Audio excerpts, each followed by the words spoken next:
শাড়ি পরে গড়িয়াহাটের মোড়ে আসতে পারি ঠিক সন্ধে 6টায়।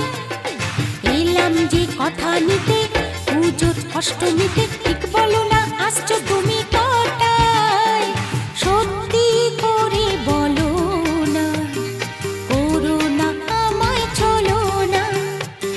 সত্যি করে বলো না, করো না আমায় ছলো না। গোল প্রিন্টের শাড়ি পরে গড়িয়াহাটের মোড়ে আসতে পারি ঠিক সন্ধে 6টায়। এলাম যে কথা নিতে পুজোর অষ্টমীতে,